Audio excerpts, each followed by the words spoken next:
Nebraska Basketball Hall of Famer and 9-year NBA vet, Eric Strickland. Strickland for three! He's going to go out of here as the Big 8 tournament champion. 93.7 The Ticket veteran and Bill Callahan Fan Club president, Jake Bakoven. I love Billy. Coming at you live from the Coppel Chevrolet GMC studios in the heart of Lincoln, America.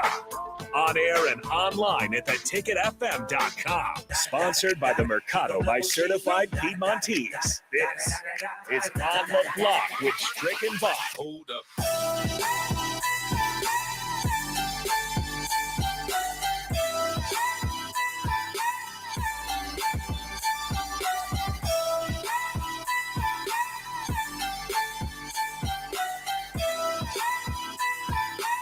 This is a winning edition of On the Block as we are still celebrating a Husker victory last night, 78-70 over the number 23 Buckeyes. Nebraska went on the road and got the win. Of course, we did the post-game show, but the celebrating has not stopped here in Lincoln. Has it stopped at Eric Strickland's house? Are you still celebrating the win last night, Strick? I'm still high about it. I mean, as you can see, you can see what I'm wearing. I can wear proudly my my Husker red.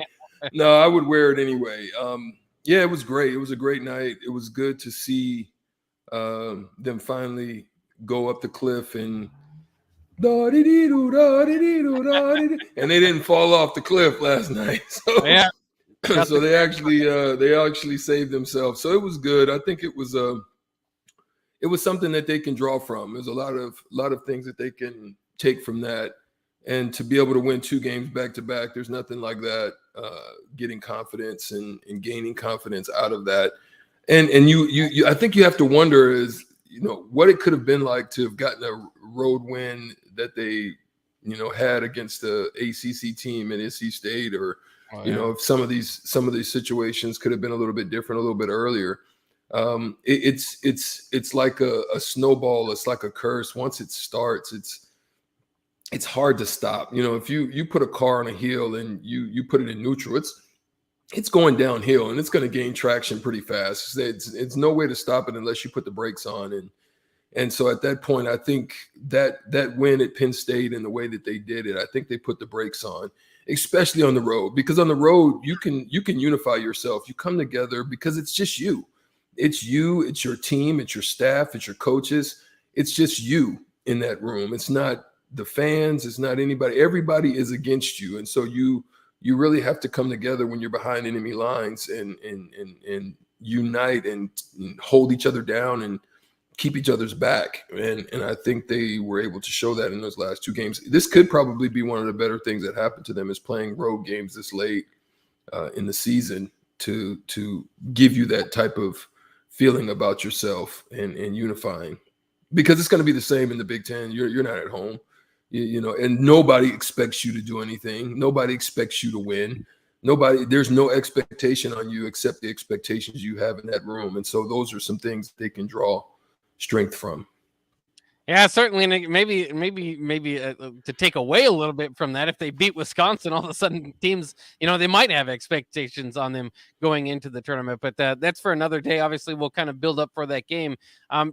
We were kind of talking about it earlier. Do you think that there's a major difference from the way that these team is playing now as opposed to the games where it took Ohio State to overtime earlier? We talk about those games of just not being able to finish earlier on in the season. Then kind of lately, it's been more kind of blowouts to lower level Big Ten teams to get back to where they are now. What do you think has been the difference? Is it just shooting? Is it they started to make some shots and the confidence started to go, and then everybody, just kind of give it a little bit extra effort? Well, and see, that's the thing. Your expectation coming in was shooting.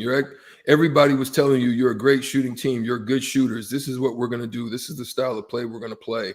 But I think what happened is they had to really look in the details of the numbers, the details of the stat sheets, and come to a realization that what fuels them is their defense. Once they play defense, they lock in and they really focus on those specific areas that you need in order to win a game, especially on the road.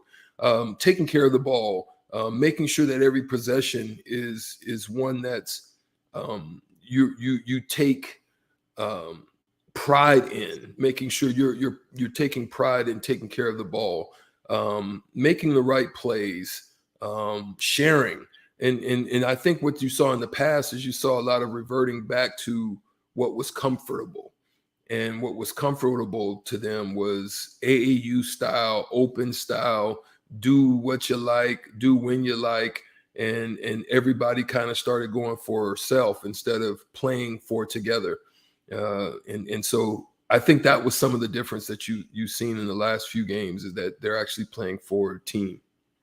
Well, I do think too, like the roles have been defined a little bit more. Now you know what you expect from Bryce McGowan. He's going to be the leader in the team in points more often than not. If not, Alonzo's going to be kind of stepping up.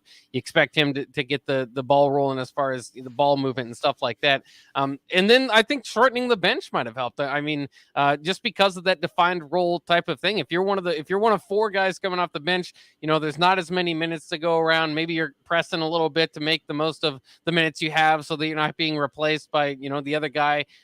So I don't know. Do you think that there's anything to that? The fact that they've pretty much just took Tominaga's minutes away, or Edwards if they're going to give him a look. But ultimately, it just seems like the roles are more defined. It's down to an 8-man team, and they all kind of have their defined role within that group. Yeah, I think that is part of it. I think also too in the defining of those roles, I think there's accountability that comes with that as well. You have to be accountable for the time that you've been given, and then you have to earn it. So I think there are some things, some metrics in there, probably in their system, that there's some earned things that they have to do within the game or in the structure. And if they're not doing that, then I'm sure that others will get a shot, and so then those that come in, they must earn more of that time. And so it's past the point now where you can earn it in practice. That all happens preseason. That all happens in the exhibition season, in the early parts of the season, where you're probably going to open it up a little bit more and give some guys some looks. But I think as you get later in the season, as you said, roles become more defined. And then at that point, you begin to look at who fits in where. And then also you got to look at matchup situations. And again, I love what they did in their matchup. They created a mismatch situation in which they went small. They went to a small unit and they didn't get killed in it. And that can work in some instances. I don't know if that can work totally in the Big Ten when you get to playing Purdue and you get to playing Illinois and you get to playing some of those other teams like that have Dickinson, and Michigan. I don't know if you can totally go to that method unless you have a total double and scramble type of a defense where you're doubling and your rotations, and you get out there and you rotate and make sure you get to those guys that are the shooters. And I think they did that. They did that against they did that. They rotated very well out of doubles or digs, and that helped them in the game as well. Plus you saw the guards come down and either try to tip or put a body or do something. You've got to do that if you're going to go with a small lineup. You have to find guys and put bodies, and then, maybe the point guard who's they don't have a crashing guard or point guard, then you have to go and find that big guy and put 2 on him. And those are the things that you got to do.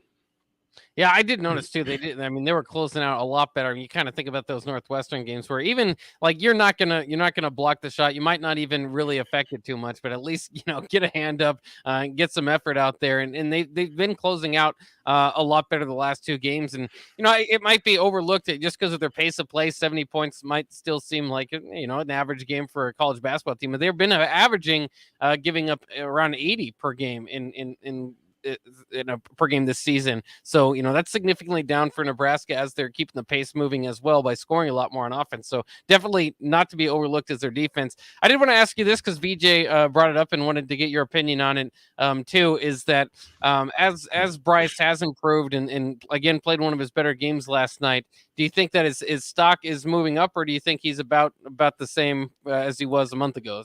I still think there are things and there are parts in his game that still need to be get better. They still have to get better.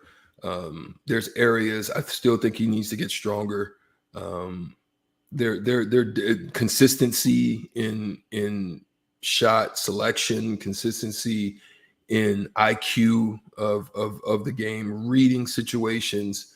There's still some things that he can grow and learn. So I think there's still room for him to come back. And again, I think he would understand that even still, you're probably going to fall in that late part. There's so much you can look at the stats and you can look at the analytics on it. And when you look at those analytics, you can see that different people that fall in different ranges, those percentages go down as far as being a superstar or being an all-star. You begin to look at longevity of playing in the league.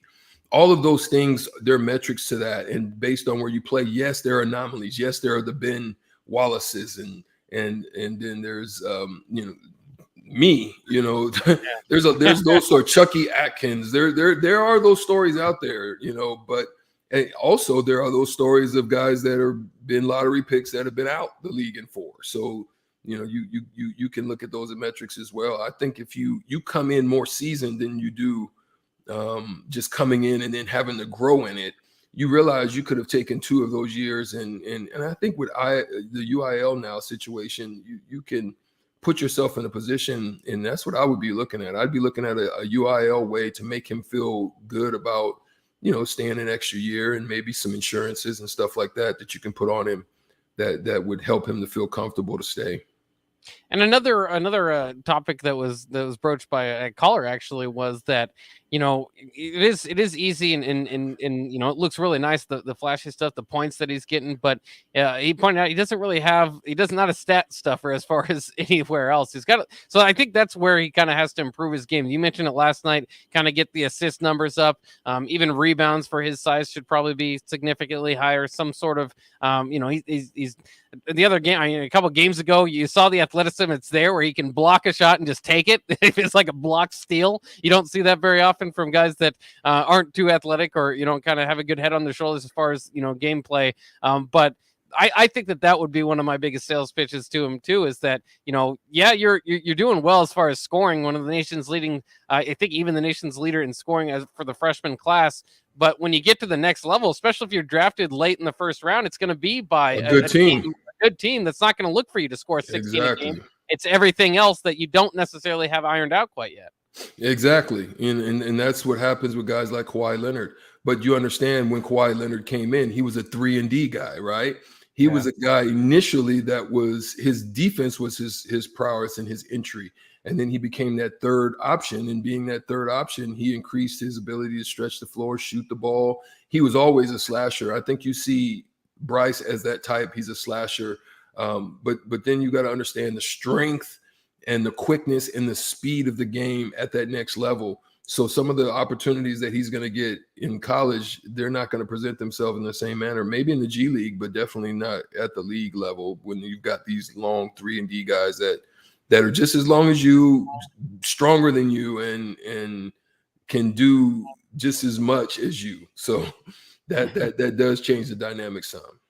And through your years playing, did you recall or kind of remember, just kind of a difference in the stance of guys that were kind of taking lottery picks as opposed to, late first round or mid first round? Was there, could you feel it even within the locker room or within the organization? Like, okay, obviously if you're a top 5 pick, they're betting the future on you and there's quite a bit there. But if you're like a 16th or 17th pick, even, just out of the lottery, you're not necessarily the future. You're more of a piece.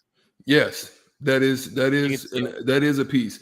That is an element. You can look at guys like Gilbert Arenas who, dropped significantly in his stock. Then you look at the guy who's Richard Jefferson, who was the 3rd or 4th guy on that Arizona team, and he ends up having the career he had. You know what I mean? And so you can look at it from those standpoints. And I don't view him as a Gilbert Arenas type, so to speak, but I definitely see that he has the potential to be very similar to like a Kawhi Leonard if he picks up his defensive prowess. I think he could be similar to who else is out there? Similar to a Richard Jefferson. He could be similar to a Iguodala. He could be that type of player, I think, who then emerges and becomes a star at some point, but I think he still needs a little bit more seasoning. Yeah, it'll be fun to kind of see how that plays out. That was supposed to be kind of the special part of the season. I think it has been too, is to watch him grow. He has gotten significantly better, a lot more physical. You could see him blow by defenders the other day for 2 big dunks. So it's kind of fun to see him grow. But man, would it be nice to see just one more year? Maybe it's a little bit selfishly, but at the same time, like we're saying, maybe not. Maybe altogether it would be better for Bryce to come back, and we'll have to certainly see kind of how that plays out. I mean, you look at the other guys though. You look at the Johnny Davises and you look at the Keegan Murrays, and you can see he can be that type of player. I think if he looks at it and he really looks at it, if he can change the narrative of what it is right now, of what people see that has transpired with Nebraska in their season, I think if he can change that narrative, his stock would go through the roof. Yeah, I'll never forget too. I mean, Markelle Fultz was drafted number 1 overall with, I think, a 9-win team. So I suppose sometimes that can be overlooked, but I do think that there's, like you said, some seasoning that needs to be done for him to rise to that level. I guess after that victory against Ohio State and kind of proving that Penn State wasn't a fluke, only a few chances. It could be as small as 2 games left on the schedule for Nebraska, and of course, one is against the Big Ten champion, at least co-champion in Wisconsin.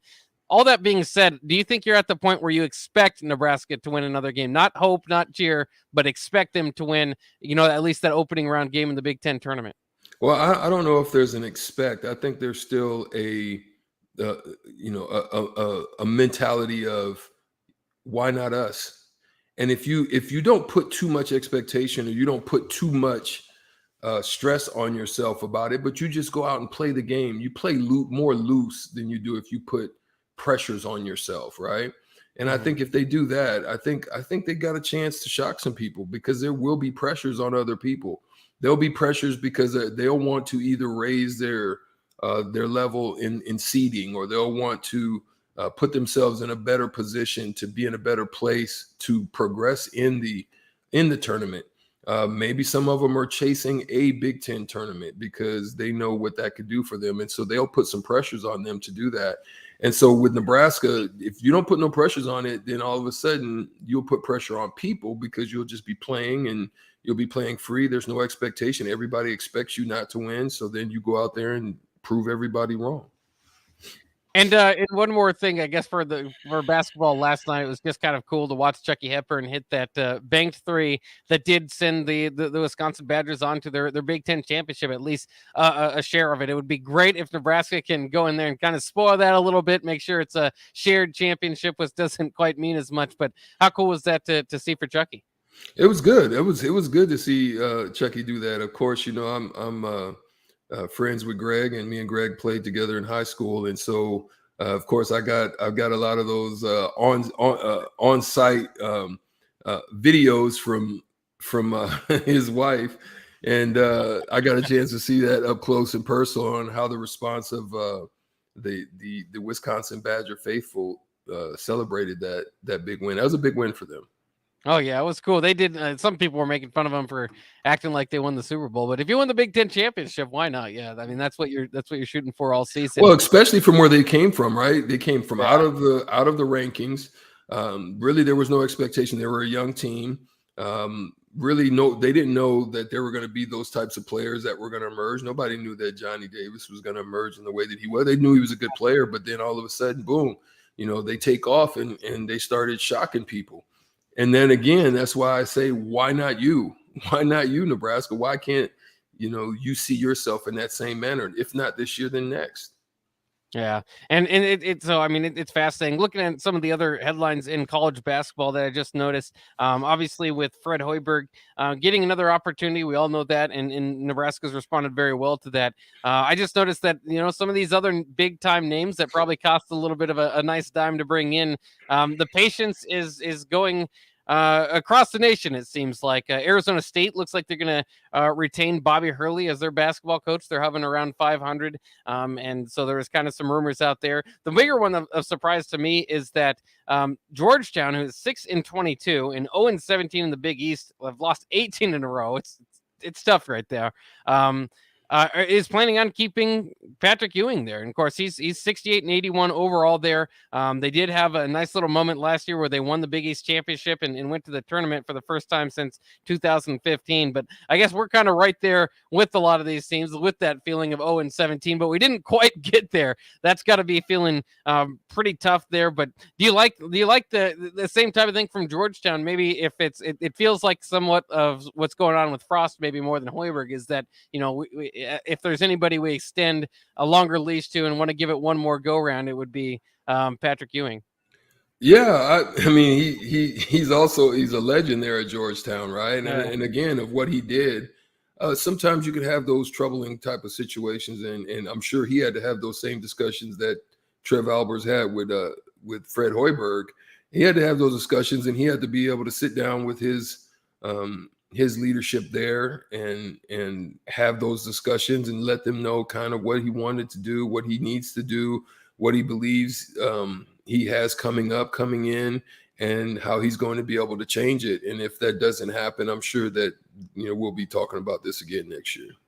Yeah, we'll see with some of those other guys. I'm still kind of looking out there at Georgia. I mean, some other guys that are on the hot seat with Tom Crean there at Georgia might win. I know the buyout goes down quite a bit right after the season, so I don't know if he'll be able to survive this season. But so far, not a whole lot of people are being given the boot, and it looks like there's a little bit more of a more patience out there from athletic directors, which maybe is a little bit different than what we've seen in the past. But we're going to take a quick break here on the Block, brought to you by the Mercado. When we come back, we'll have Evan Bland of the Omaha World Herald. We'll dive into some of this stuff with him here on the Block on 93.7 The Ticket.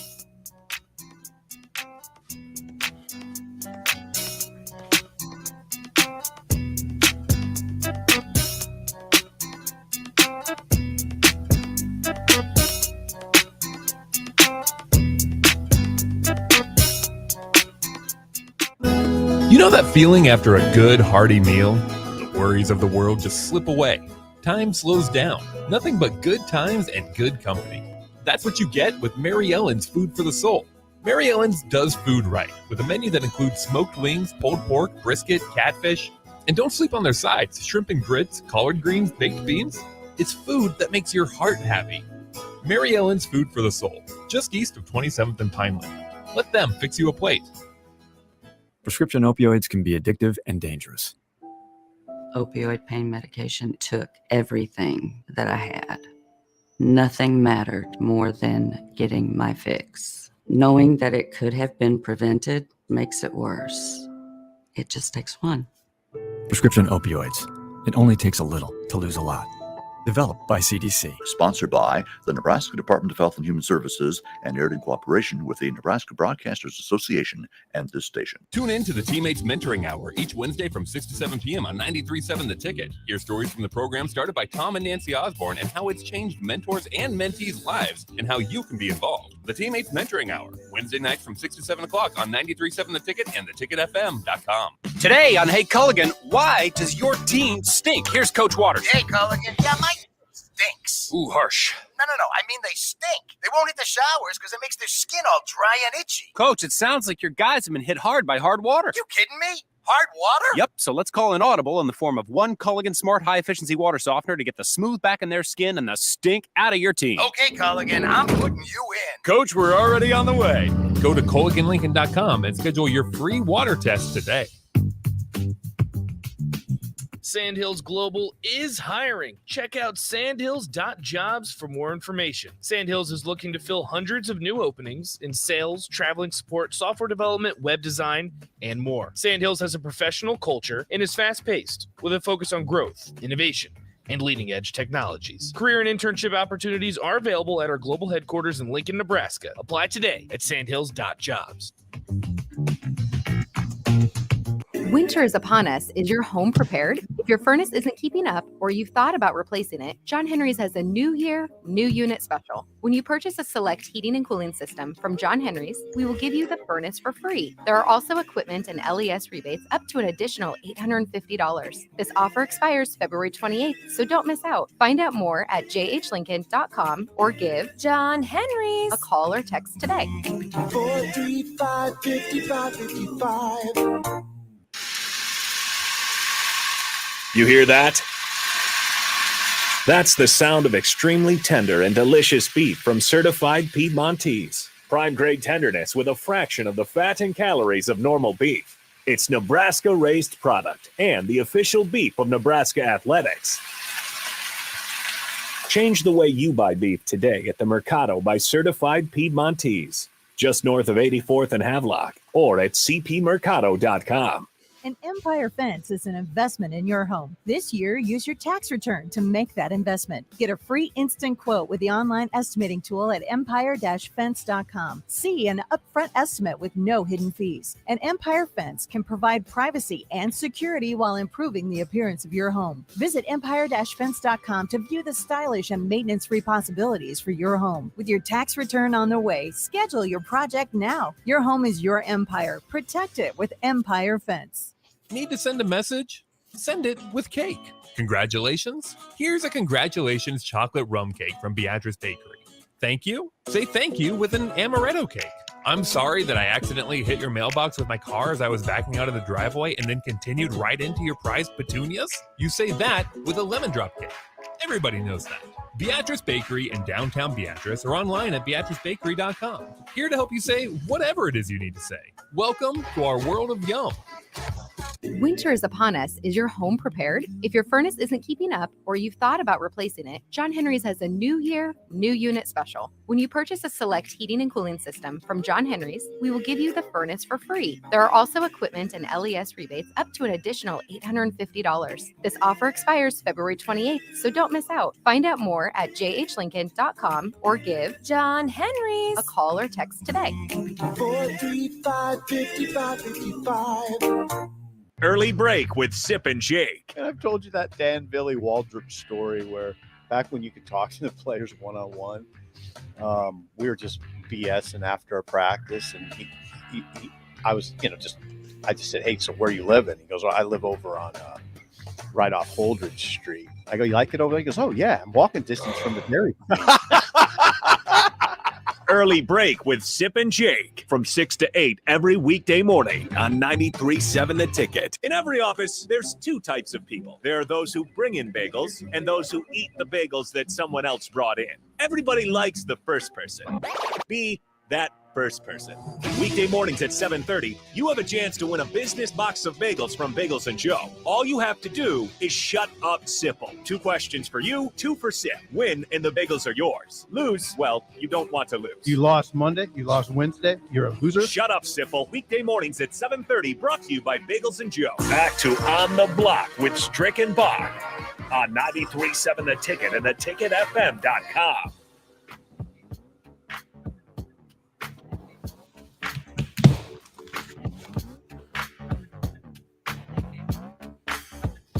We are on the block here on 93.7 The Ticket, brought to you by the Mercado. Myself, Jake Falkovin, and Eric Strickland. And we're pleased to be joined now on the Honda of Lincoln hotline by Evan Bland of the Omaha World Herald. Evan, how you doing?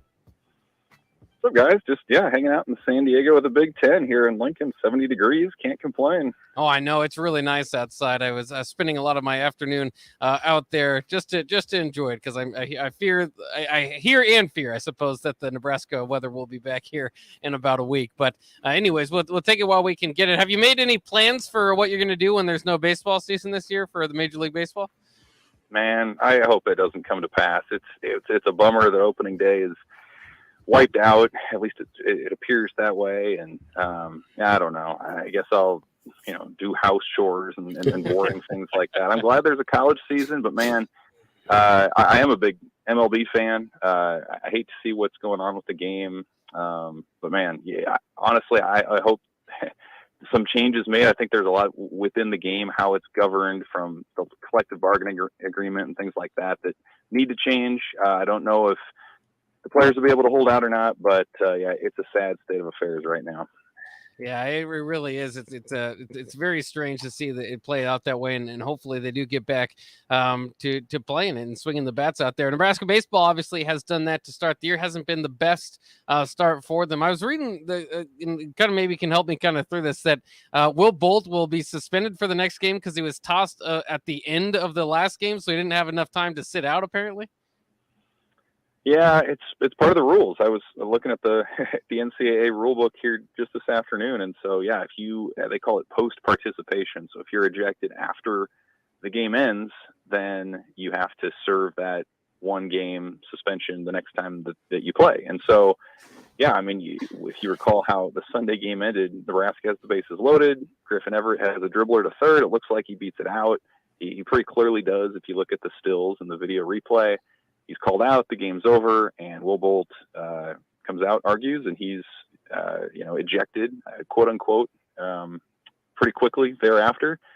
And, he'll have to sit out the first game of that doubleheader Friday. So they play at 11 o'clock, and Will Bolt won't be a part of that. He'll be back for the 3 o'clock one. I don't know how much sense that necessarily makes. The logic is probably debatable, but that's the current reality for what they're up to this weekend. I like how they have a rule for if you get ejected after the baseball game because it doesn't really make too much sense. But I suppose it did happen there. Is the competition? Of course, Nebraska's 1-6 start has been against a good competition. Maybe that's why people aren't too panicky. And of course, obviously, a northern team playing down in Texas. But they're going to do that again. Is the competition stepping down a level, or are these still some pretty good games in these doubleheaders they're going up against? I mean, of course, you never want to take anybody for granted, but yeah, it's a lower tier of team. I think in UT Arlington and Northwestern State. I mean, if you're Nebraska coaches and you're trying to get your guys up, obviously beyond just the normal stuff, you can point to the fact that Northwestern State did take a game from Oklahoma last weekend. They happened to be actually playing at Globe Life Field at the same place where Nebraska and TCU were. So I'm guessing they probably got a little glimpse of what they were going up against there, but neither team is off to particularly great starts on that side of things. Northwestern State has traditionally or historically, I suppose, been sort of a stepping stone program for a lot of coaches. A lot of Husker fans might remember Dave Van Horn before he came to Nebraska was the coach there once upon a time in the late 90s. But, it's a weekend to me where if you're looking at Nebraska taking that step forward, this is the weekend where Nebraska has to earn it. Like the first couple of weekends, you can kind of talk yourself into this idea that, well, TCU is a top 25 program and they're not going to give away much in terms of walks and defensive mistakes and things like that.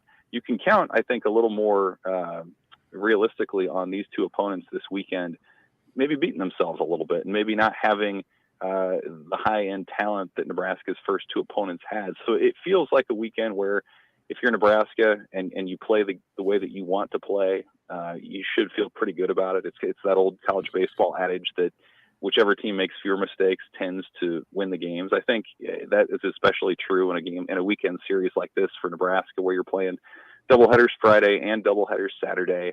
They should have the deeper pitching staff, I would think, in those two twin bills that they're going into. And so, yeah, I think worst case scenario, you come out of that weekend 2-2, more than likely, you really want to go 3-1 or 4-0 and get this thing back on track. And then you have, the Tuesday midweek game at Kansas State, and then you're home at Haymarket Park for 12 games for most of the rest of the month. So this is sort of that last chance to set the tone before you come home and show the home crowd what you guys are able to do.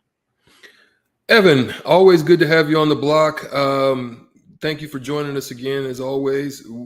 Obviously, we've been talking throughout the season, the basketball season, about the Nebraska Huskers and the way that they've been playing, the way that they've been losing, the long streak, especially the streak against top 25 competition.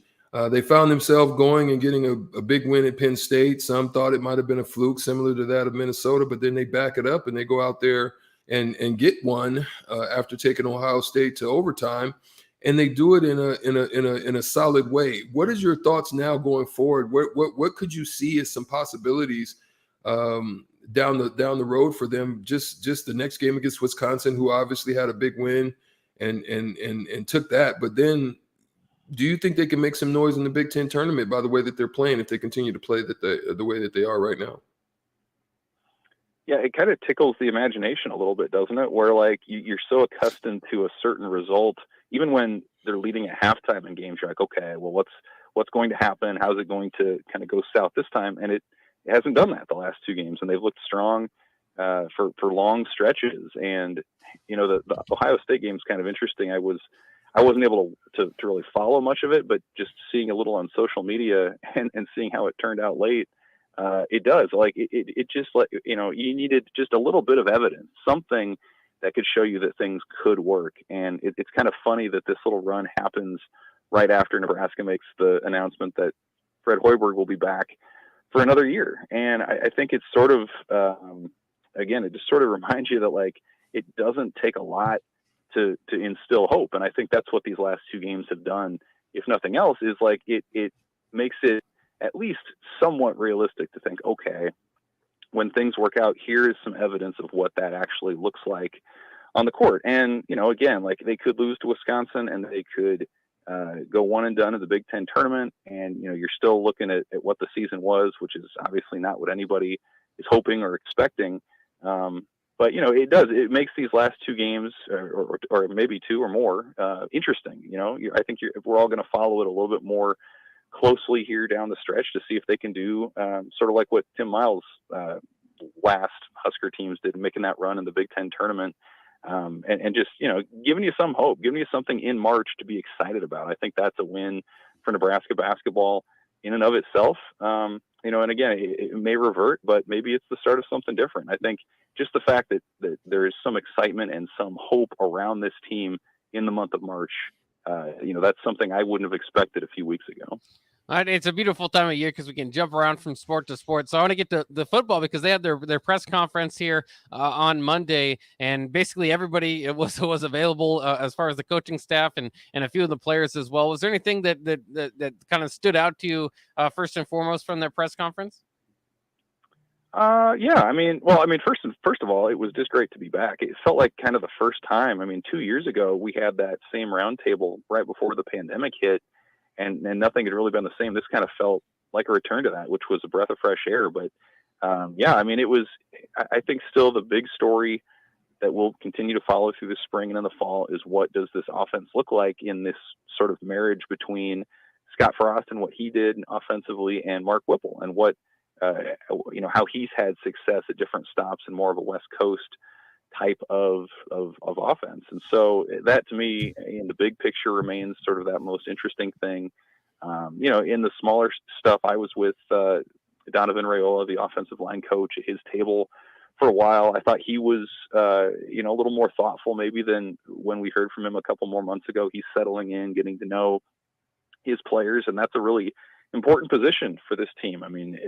It doesn't really matter what your quarterback and your receivers and your running backs are like if you don't have anybody to protect you and to pave the way, especially in the Big Ten. And so I think just getting an early sense of how that line wants to operate, the qualities that he sees in a center, some of the guys who have impressed in the off season, and then just in that first practice Monday, I think all that stuff will be continue to be really important as we move forward. And there are just a lot of really interesting, position battles. And you throw on top of that all the new coaches, the new philosophies, the way that they're sort of having to collaborate and brainstorm on the fly and come together to some sort of consensus that's going to be different from what we saw under these past coaching staffs. I think it's really fascinating to see what that looked like earlier this week and then what that's going to look like as we go through spring and into the fall. Last question from Strick. Women's basketball finished with a 3-game win streak with a tremendous record at home at 16-1, almost 500 on the road. But at the end of the day, they find themselves doing well with 11-7 conference record in the Big Ten, and now find themselves getting ready for the tournament. Do you think they need to increase their value in seeding? Do they need to win a game or two in the Big Ten? Or do you see them getting in on selection Sunday? Yeah, I think they're pretty safely an NCAA tournament team. To me, the interesting thing about the seeding, Strick, is that, especially in women's basketball, you really want to avoid that 8-9 line, because if you're going to be up against the number 1 seed in the second round, especially in that particular sport, man, it's almost impossible in women's basketball to beat a 1 seed that early in the tournament. So, if nothing else, if you can get up to a 7, there's a huge, I think, in my opinion, it's a huge difference just getting up to the 7 as opposed to that 8-9 line. So if that means you feel like you need to win another game or two in the Big Ten tournament to feel good about it, then I think that's the most important part about that stretch. But to me, with the quality wins that Nebraska has, I think they're safely in. And I would say I've been pretty impressed by how they have responded to some of the off the court stuff that's gone on in this last month, with Ashley Scoggin off the team and one of their assistant coaches on leave. Like a lot of teams, I think lesser teams, maybe less mentally tough teams, could crumble in those sort of situations. And they've responded by having some pretty good games down the stretch. So in some ways, it feels like this team's best basketball may yet be ahead. It feels like maybe with some of the younger players on this roster that it's even a little bit ahead of schedule from where they maybe have projected it to be preseason. So I think if you can, continue to have some confidence down the stretch, avoid that 8-9 line, this is a team that, in my opinion, could top out as a top 16, Sweet 16 type team, and make this month pretty interesting down the stretch. Boy, that would be fun. He's Evan Bland of the Omaha World Herald. Evan, we'll let you go and go maybe enjoy some more of that weather. Thanks, guys. All right, there he goes. Evan Bland of the Omaha World Herald. And yeah, it's really nice outside today. So go on and, there's many different ways to listen to the ticket. You can do it while sunbathing. So that's not a bad idea, I don't think. But we're going to be right back here on the ticket with Shootout with Strick. Your chance to win $15 to Buffalo Wings and Rings.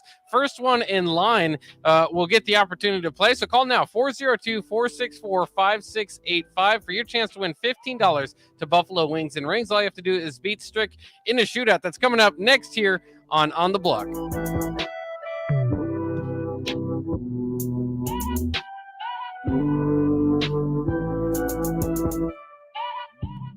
Winter is upon us. Is your home prepared? If your furnace isn't keeping up or you've thought about replacing it, John Henry's has a new year, new unit special. When you purchase a select heating and cooling system from John Henry's, we will give you the furnace for free. There are also equipment and LES rebates up to an additional $850. This offer expires February 28th, so don't miss out. Find out more at jhlincoln.com or give John Henry's a call or text today. 435-5555.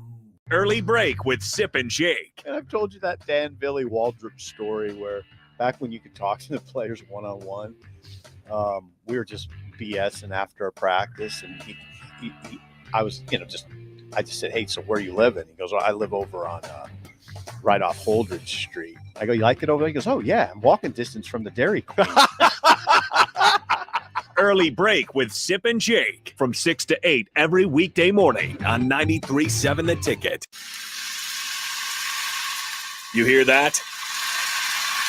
That's the sound of extremely tender and delicious beef from Certified Piedmontese. Prime grade tenderness with a fraction of the fat and calories of Nebraska-raised product and the official beef of Nebraska Athletics. Change the way you buy beef today at the Mercado by Certified Piedmontese, just north of 84th and Havelock, or at cpmercado.com. 93.7 The Ticket, Fox, KFXL weather. Brought to you by Bryant Air Conditioning, Heating, Electrical, and Plumbing. Your first alert weather forecast tonight, mostly clear, windy, and colder. Northeast winds to 25, lows 30. Mostly sunny, a cooler day on Thursday. Highs right around 53. I'm MTV Chief Forecaster Ken Fountain for 93.7 The Ticket and theticketfm.com. In every office, there's two types of people. There are those who bring in bagels and those who eat the bagels that someone else brought in. Everybody likes the first person. Be that first person. Weekday mornings at 7:30, you have a chance to win a business box of bagels from Bagels & Joe. All you have to do is shut up, Sipple. 2 questions for you, 2 for Sip. Win and the bagels are yours. Lose, well, you don't want to lose. You lost Monday, you lost Wednesday, you're a loser. Shut up, Sipple. Weekday mornings at 7:30, brought to you by Bagels & Joe. At first, I was really nervous and intimidated to buy a ring. I wasn't sure what I was getting into. My experience at Starter Heyman was very easy. I felt like I walked out of Starter Heyman with the the ring that was going to make her go wow and say yes. I love my ring. It is so beautiful. I absolutely love my ring. I get compliments on it all the time. I always tell them Sauter Heyman. Yeah, we would definitely recommend Sauter Heyman. Yeah, it was great. We're definitely coming back in the future. Sauter Heyman Jewelers, Lincoln and Grand Island. SauterHeyman.com. Hi, Sean Callahan here of HuskerOnline.com, inviting you to join us here on 93.7 The Ticket every Saturday morning now. In our new time, we're on from 8 to 9 with the weekly Husker Online radio show. We'll give you the latest in recruiting. We'll talk about what's going on with both football, basketball, and we'll probably share a few stories from the inside. It's every Saturday morning right here on 93.7 The Ticket. It's the Husker Online radio show from 8 to 9 a.m. High school sports on 93.7 The Ticket are brought to you by the Lincoln Convention and Visitors Bureau. It's the most wonderful time of the year, and Lincoln is excited to welcome big events to our community. Find out what's happening in Lincoln by visiting lincoln.org.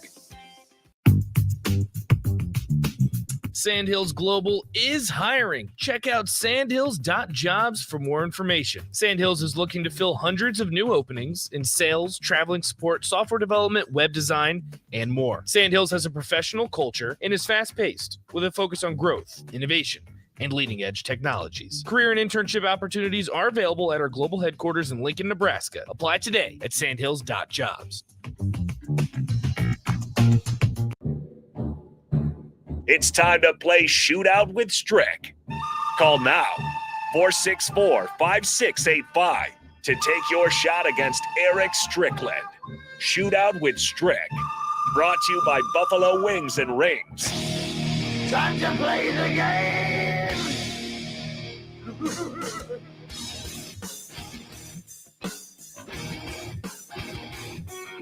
It's time for Shootout with Strick here on 93.7 The Ticket. Of course, here on the block, brought to you by the Mercado. Buffalo Wings and Rings. All you have to do is beat Strick in our game show. Today's game show is based around last night's game, Nebraska against Ohio State. So I know Strick watched the game. Tom is on the line. Tom, were you able to watch the game last night? I was able to. All right, there you go. Well, you're just as informed as Strick then. You're ready to go, and maybe you can get the win today. Strick's been winning. He's been taking care of the contestants recently, so you got to stick up for the contestants today. But before we get to that, we'll get to Strick. Strick's the people's champion. Can you smell what the Strick is cooking? There you go, getting chicken for everybody. Yeah, Strick wins. Then we go to the third caller. Otherwise, if Tom wins, of course, he takes home the chicken. So, Strick, are you ready to go? Today's topic is last night's game. Yeah, Tom and Jerry. All right. Let's go. All right, let's go in 3, 2, 1. Who finished with a double-double for Nebraska? Alonzo Verge or C.J. Wilcher? Alonzo Verge. That's correct. Who led Nebraska in rebounds? Derek Walker or Trey McGowens? Derek Walker. It's actually Trey. Who led Nebraska in made threes? Bryce McGowens or C.J. Wilcher? C.J. Wilcher. That's correct. Who finished with more points? Bryce McGowens or E.J. Liddell? Bryce. Oh, E.J. Liddell. That's correct. How many points did Nebraska score? 76. It was actually 78, so you got 3 points. Very close. Dang it! Hey, 3 points is still a pretty respectable score, but it certainly gives Tom a chance to get the win. Tom, you feeling confident? You think getting over 3? I'm feeling really confident. Oh, he's got the confidence. Ooh, swag. I've already won 2 against Strick. So. Oh man, he's got his own streak going. All right, Tom. We'll go in 3, 2, 1. Who showed a higher 3-point percentage, Nebraska or Ohio State? Nebraska. That's correct. Who led Nebraska in steals, C.J. Wilcher or Trey McGowens? Trey McGowens. That's correct. Who finished with more rebounds, Nebraska or Ohio State? Ohio State. That's also correct. Who had more made free throws, Bryce McGowens or E.J. Liddell? I'm going to go with Liddell. That is correct. How many points did Ohio State score? 70. That is correct. So you get all 6 points. You double them, and you go home the victor. Would you like to talk some additional trash, I'd say, to Strick as part of your victory? No, I can't do that to Strick, but I would like to shout out to Phil and Mitch if they're listening. Oh, there you go. Phil and Mitch, you take in this win, and you get some shout-outs as well from, of course, Stone Cold for winning this game. Give me a hell yeah. I said, give me a hell yeah. Tom hey, is listen, good. Yeah, Tom is eating very well if he's defeating Strick the way he can take the whole family, everybody and his neighbors to go get some chicken. Go get it. He's got to be your kryptonite at this point, I would think. If he's got that many victories stacking up against you. So congratulations to Tom for getting the win. Again, we play every day. $15 to Buffalo Wings and Rings is on the line. How about the tiebreaker? Just because we have a little bit of time. How many losses in the Big Ten does Ohio State now have in conference play? 7. That is correct. See, if we went to the tiebreak, you would have hit it head on and not had a problem. But it's good. We need somebody because Tom must be the only one because you've been beating everybody else down. So we'll have your opportunity to win again I'm tomorrow. not a scary guy. Why does Tom only want to come and face me? I'm not. The only way you would be scared is if I lined up with you 95 feet, you got the entry pass, and then I'm hawking you around the court. That's the only way you'd be scared of Stricky. Full court defense. You still give full court defense, you think, if you're out there? Negative. I told you. I give you 5 good minutes, and I'll stand in the corner and shoot threes. That's all I can give you go. Hey, maybe that's all we need. Let's get to some other stories before we jump into the 5 o'clock hour.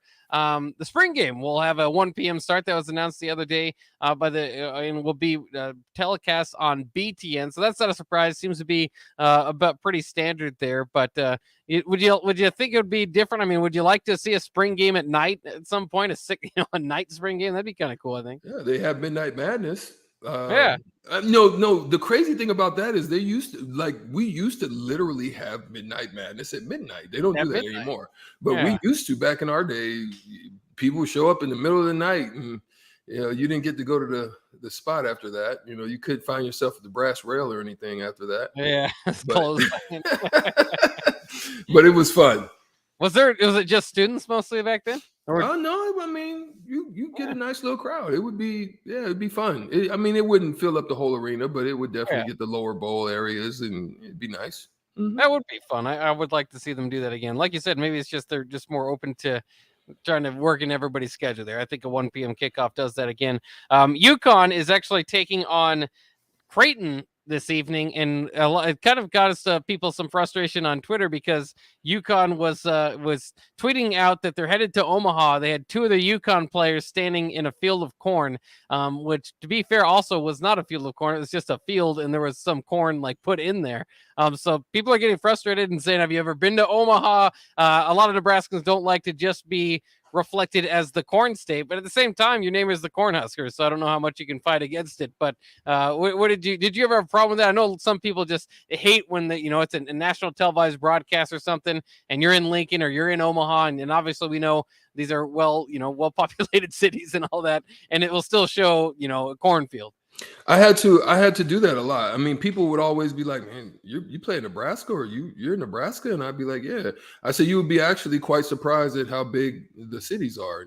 They're quite big metropolitan cities. If you look at the metro, I mean, you're looking at over almost 1 million people.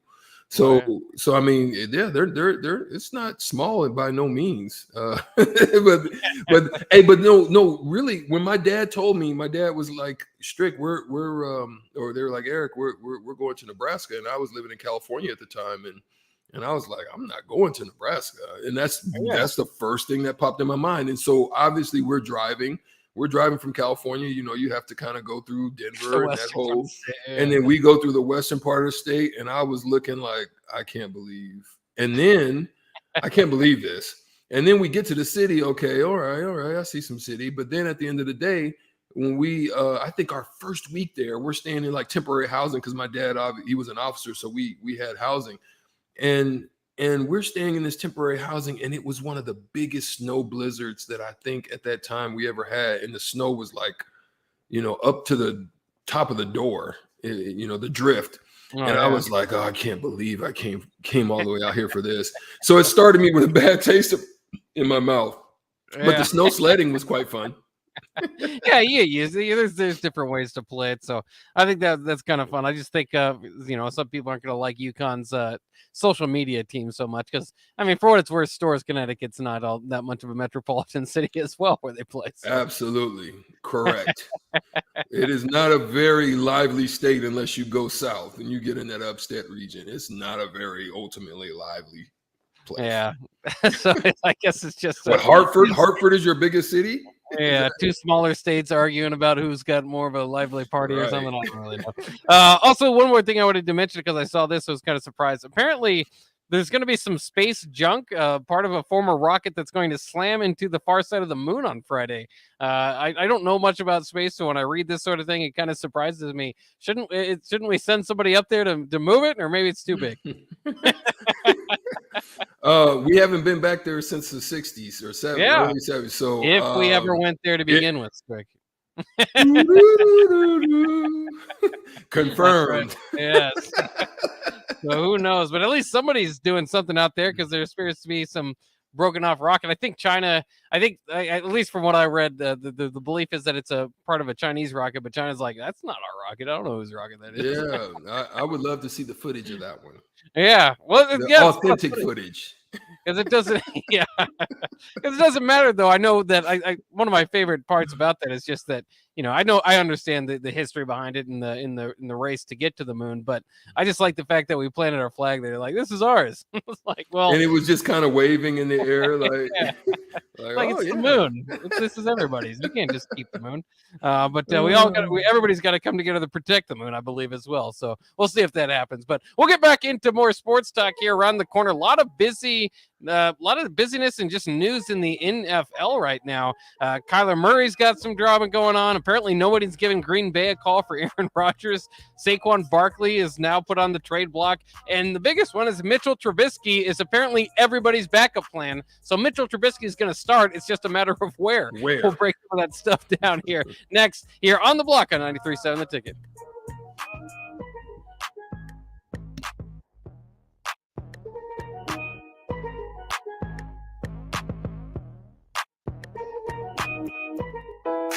They say one great thing leads to another, and that's especially true when you visit a Great Clips salon. When you sit down for a haircut with the skilled and friendly stylist at one of our thousands of convenient Great Clips locations, they'll not only make your hair look great, they'll make you feel great too. And that's something you can't help but share with the world. Download our online check-in app today and opt in to get a ready next text when you're up next. Great Clips. It's going to be great. Hi, Sean Callahan here of HuskerOnline.com, inviting you to join us here on 93.7 The Ticket every Saturday morning. Now in our new time, we're on from 8 to 9 with the weekly Husker Online radio show. We'll give you the latest in recruiting. We'll talk about what's going on with both football, basketball, and we'll probably share a few stories from the inside. It's every Saturday morning right here on 93.7 The Ticket. It's the Husker Online radio show from 8 to 9 a.m. You know that feeling after a good, hearty meal? The worries of the world just slip away. Time slows down. Nothing but good times and good company. That's what you get with Mary Ellen's Food for the Soul. Mary Ellen's does food right, with a menu that includes smoked wings, pulled pork, brisket, catfish. And don't sleep on their sides, shrimp and grits, collard greens, baked beans. It's food that makes your heart happy. Mary Ellen's Food for the Soul, just east of 27th and Pineland. Let them fix you a plate.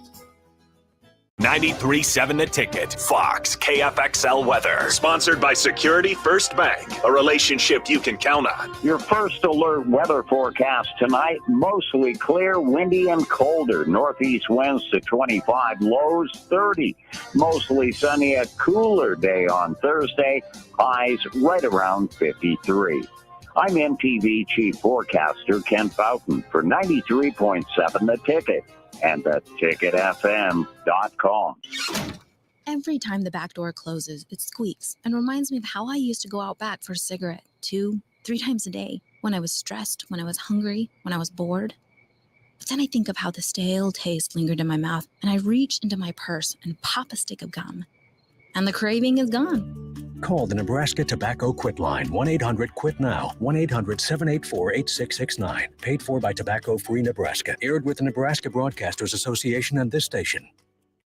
Did you know that the U.S. has added over 1,100 new breweries in the last 18 months? Learn more by shopping at Myers Cork and Bottle, 13th and South, and by tuning into Thirsty Thursdays with Kevin Myers, because sports are better with a drink in your hand and a friend at your side. Hi, Sean Callahan here for Coppell Chevrolet GMC. And things have obviously been pretty challenging lately with new vehicles, with all the microchip and supply chain issues, but things continue to loosen up as Coppell gets more and more new vehicles in each and every week. We've had many customers also custom order their vehicles. So if you don't see what you want in our current inventory, we can put an order in to get exactly what you want. So go online, reserve your new vehicle at CoppellCars.com. You'll be glad you did. The captain, Vershawn Jackson. My hardest job is to know how to win and how to lose and be able to handle adversity. Well, I think that's also good because adversity is a great teacher. Usually when you're winning, you're not going to change much. But when you really encounter adversity, then everything's on the table. You begin to really examine your life and examine what you've been doing and what you haven't been doing. And that's when sometimes the most meaningful changes occur. Weekdays from 11 to 2 on 93.7 The Ticket and theticketfm.com. This is Lincoln's home for sports talk on the FM dial. Also online at theticketfm.com. On the internet. KNTK FM Firth, 93.7 The Ticket. This is On the Block with Strick and Bach. Nebraska Basketball Hall of Famer and 9-year NBA vet, Eric Strickland. Strickland for three. You're going to go out of here as the Big 8 tournament champion. 93.7 The Ticket veteran and Ortega connoisseur, Jake Bakoven. I like Ortega and I like pepper. Coming at you live from the Coppell Chevrolet GMC studios in the heart of Lincoln, America. On air and online at theticketfm.com. Sponsored by the Mercado by Certified Piedmontese. This is On the Block with Strick and Bach. Hold up.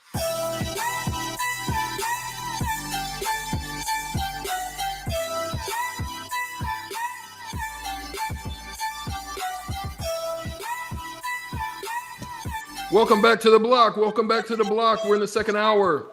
We thank you to the Mercado for sponsoring this show. And also, I want my partner to give us the new Sauter Heyman text line number. Tell the folks that's listening in how they can text us, how they can join in the conversation that we're going to have right now with NFL football. Yeah, 402-999-4620. That's how you can get plugged in on the Sauter Heyman text line. Again, we're having a little bit of a difficulty with the previous text line, I suppose. So we're working with this for a few days. And so plug that number into your phone, 999. Well, first of all, 402-999-4620 to get plugged in on the conversation. The Honda Lincoln hotline has not changed. It is still the same at 402-464-5685. But we thank you for joining us right now on the block. We thank you for tapping in on all the social media platforms to include Twitch, Spotify, and on 93.7 theticketfm.com and the ticketfm.com app. So we appreciate you and your support. We have some things to discuss. There's a lot of news going on right now in NFL football. And that's the thing that we like to see, especially with MLB right now, tricking it off with an extension, and they're having some labor disputes right now. So we're going to talk a little bit about football, and we'll start with Kyler Murray. Obviously Kyler Murray had a situation where there's a lot of controversy that's been going on with his agent sending proposal letters, basically telling the team what they should offer him and how it should go down. Usually those discussions go on behind the scenes, but it looked like they put it out on social media. That is a uniquely different method in which I've never seen, but nonetheless, it is their method. So during this conversation, we also had a former Cardinal legend's father chime in as well, as he wrote, and he said that basically Kyler Murray is spoiled and he's never been humbled. Fitzgerald Sr. said he also added that he is a great talent, but he needs to continue working. One thing that is not clear that the elder statesman said is that the comments are based on speculations, whether or not he heard them from news or media or pundits, or whether he heard it directly from Larry Fitzgerald Jr. So those are some of the things that are out there right now. Also, the initial drama started where he pretty much erased everything off of his social media platform. He feels as if he's been scapegoated for the debacle of the fall and the early exit out of the playoffs. And then as I stated, his agent also released basically a demand letter for a new contract. So those are some of the things that are going on out there. How do you feel about Kyler Murray kind of taking this step? And do you think this is something that should be, handled in the way that it was handled? We could basically look at the history of Kyler Murray and look at his past when he went to Texas A&M. Obviously, things didn't work out for him there, and he, made the transition to go up to Oklahoma.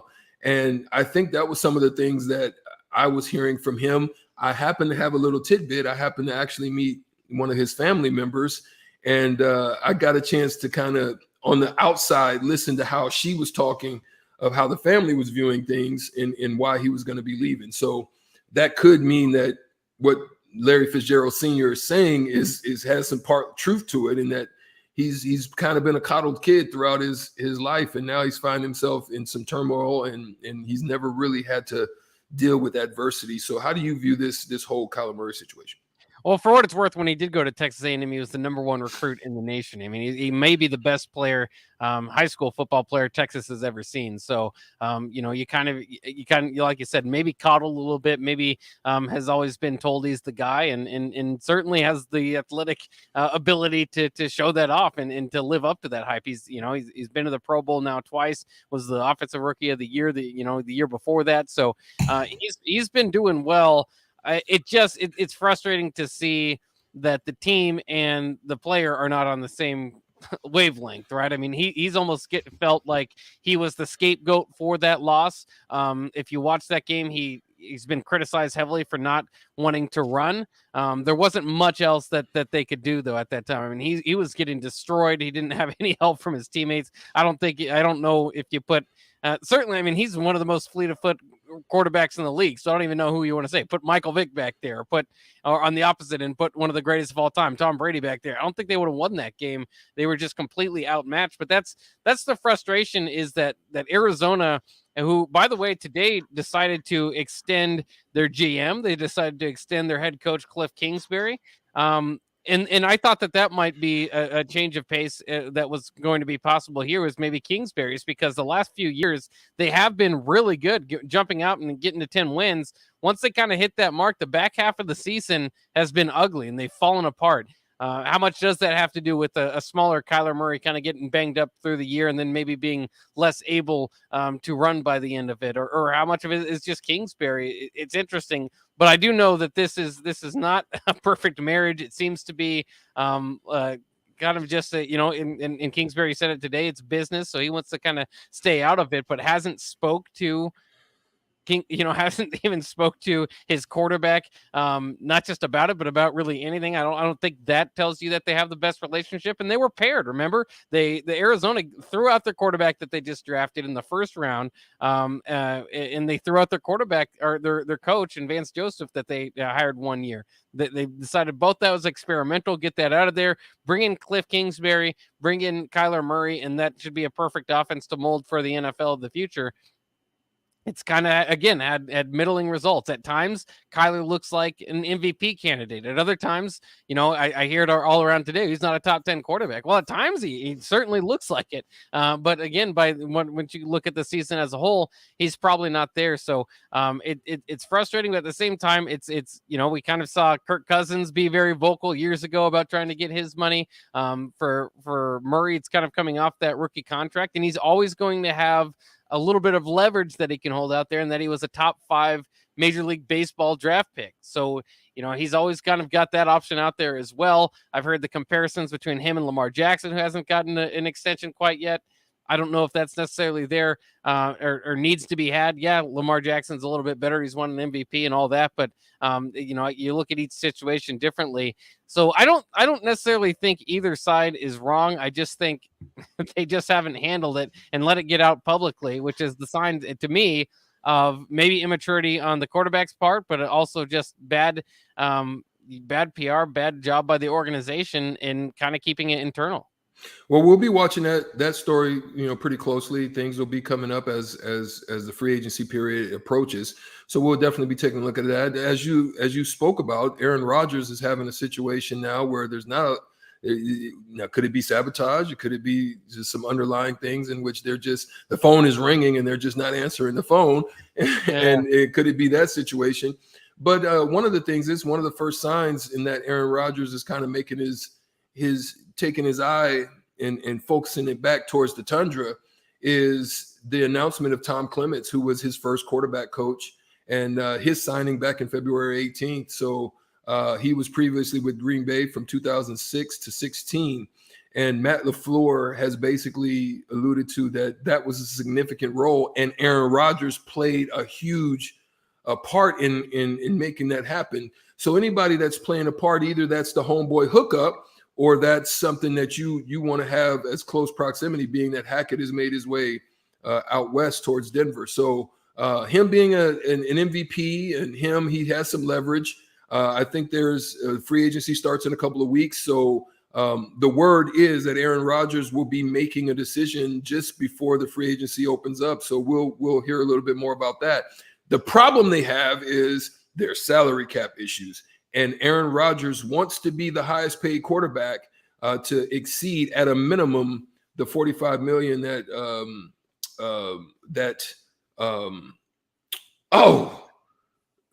what's my guy in Kansas City? Oh, Patrick Mahomes. Yeah. Patrick Mahomes.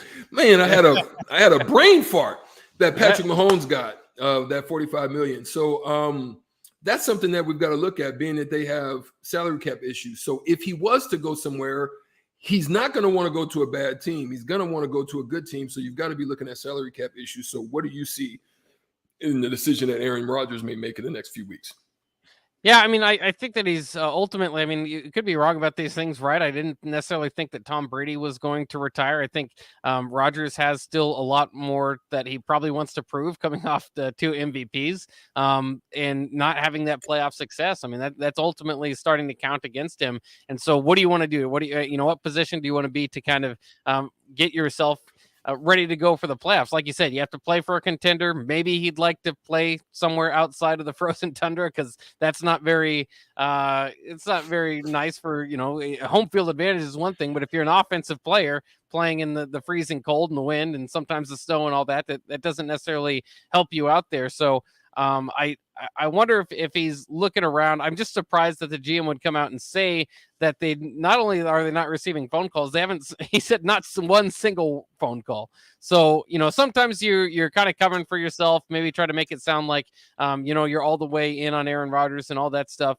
So maybe that's not even true, but I wouldn't be completely shocked again, because remember when Tom Brady was coming off a great year, heading out of the Patriots, there's like 3 or 4 teams around the league that were interested in him. And you're thinking, it's Tom Brady. I understand if you've got a young guy like a Kyler Murray or somebody that you're going to want to stick with them. But if you're in a stopgap quarterback situation, or you've got, an aging veteran, or, basically, i.e. Mitchell Trubisky, if you're in any of there's like, there may be like 6 or 7 situations where you wouldn't be interested in Aaron Rodgers. Maybe it's not the long-term plan. I understand he's 38 years old, but he's literally the MVP. I don't know what else to tell you. He's playing at that level the last couple of years. So I don't even know how to take that information, or I don't know if I should believe it or not. Maybe they're waiting for Rodgers to say he's going to play this upcoming year. But I don't know. It's almost just dumbfounding to me to hear that from the GM, and I don't know if I believe it completely. Yeah, I mean that is something to consider. But one of the things that it's not crazy, but it is kind of crazy, because you have the number 2 overall pick in Saquon Barkley. Now they're at the New York Jets, where they have a new group that is basically taking on a new GM. And Sean and those guys are coming over and trying to take a storied franchise that has been very mediocre, has missed the playoffs, I believe now 5 years.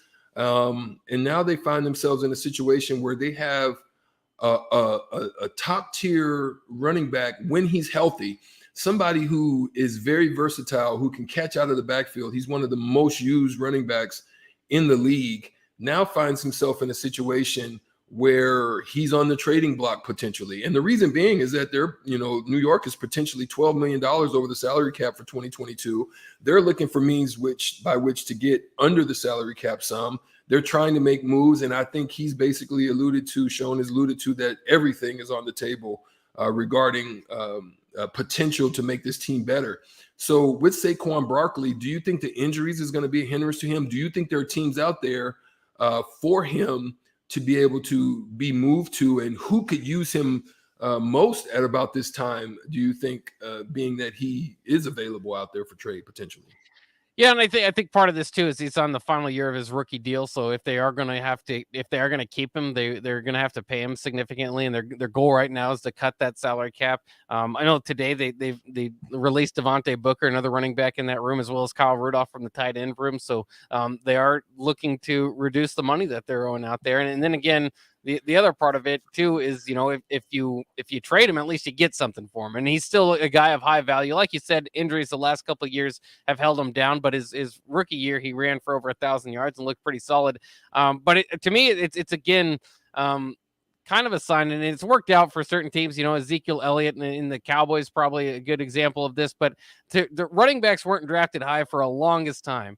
And then we kind of got into this mode where you see a couple rookies go off and then maybe it is worth drafting a guy that high. I still don't know if it is. I mean, and I know the idea with Saquon was he was exceptional. He was a once in a generation type running back. So you would think that he could turn it around. I always have question marks with that because they have such a short shelf life, and the injuries can really start to pile up. And so you can get, the prime out of a guy might be his rookie year, might be his first or second year. I don't know. I think that I don't know if I would be all that interested if I am the Giants in signing him to a long, big contract with the injury situation. I'm sure somebody out there with a little bit more cap room might be interested in it. Certainly people will be out there for the rental, but how much can you get for him in a rental situation?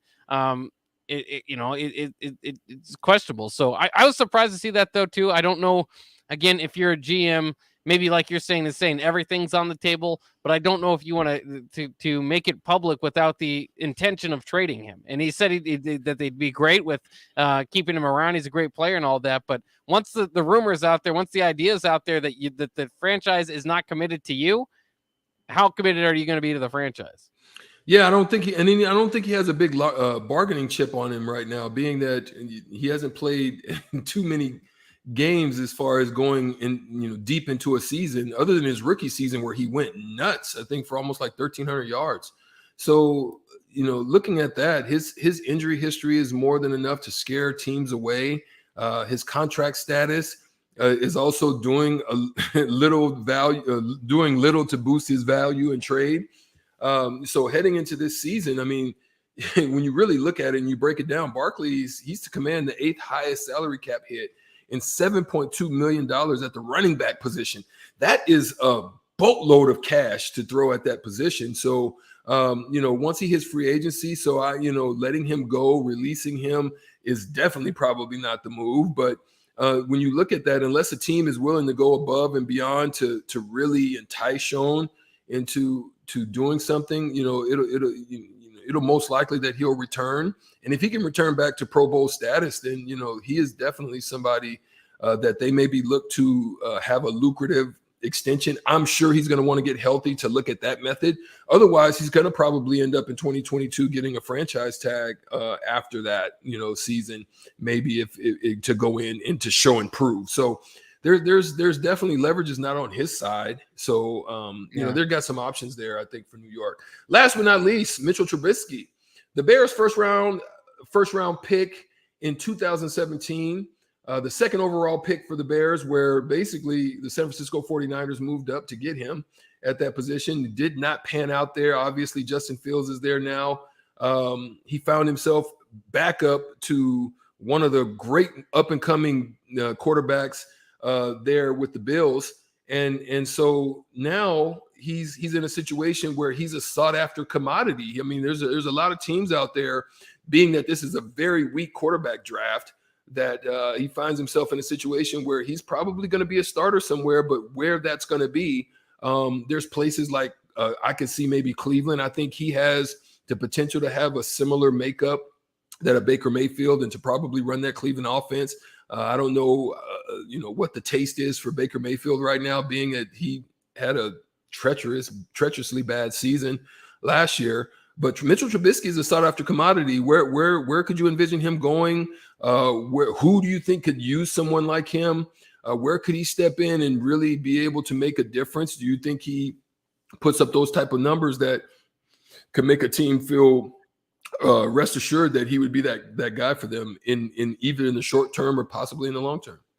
Yeah, I think that he's a stopgap quarterback. Obviously, spending this last year as a backup, the Bills have acknowledged that he's still got too much upside to keep him as a backup. So that the belief is he's going to be a starter out there somewhere. And I think again, a solid quarterback, not necessarily your 10-year plan or anything like that. But while you don't have a quarterback, and many teams are in that position, that's why you have kind of the bargaining power, like you're saying, if you're a Kyler Murray's, because it's so hard to get a top 10, 15 quarterback in this league that a lot of teams are just going to have to settle for a Mitchell Trubisky.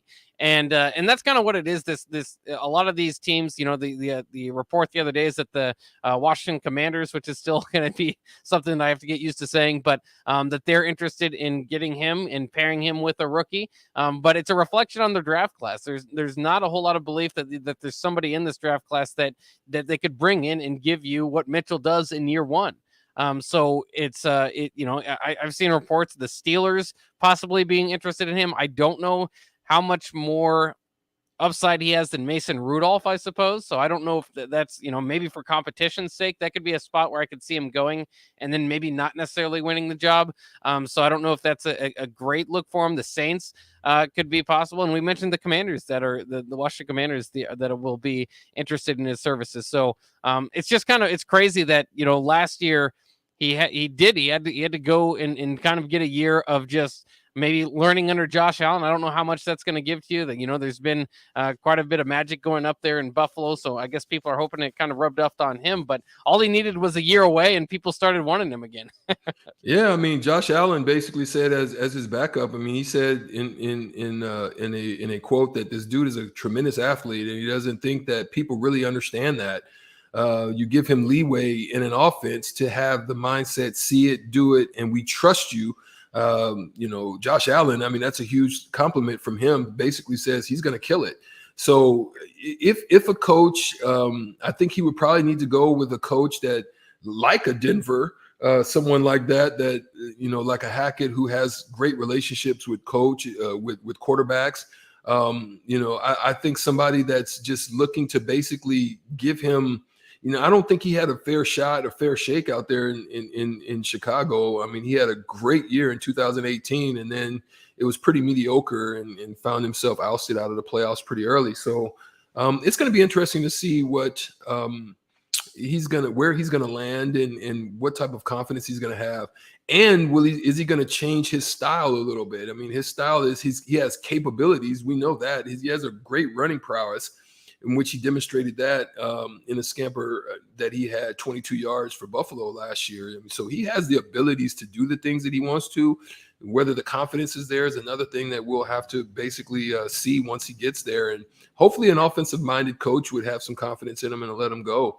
So that's the thing. That's the talks that we're talking about right here. Again, give them the number on which to text. If we're talking crazy, if we sound like we're out of left field, or we're on the moon waiting on the rocket to land and hit the moon on the far side of it, maybe we're way out of space. But let us know on the text line. Tell them what it is, my partner Bob. It is 402-999-4620, or somebody on the text line likes to sound better a little bit. 402-999-4620 is what he said. Yeah, so we're up against it. We got to take a break. We'll be back, and we'll talk a little bit about the MLB shortening their season. What does that mean, and what could a lockout and a season ender do for the MLB when we get back after this on The Block?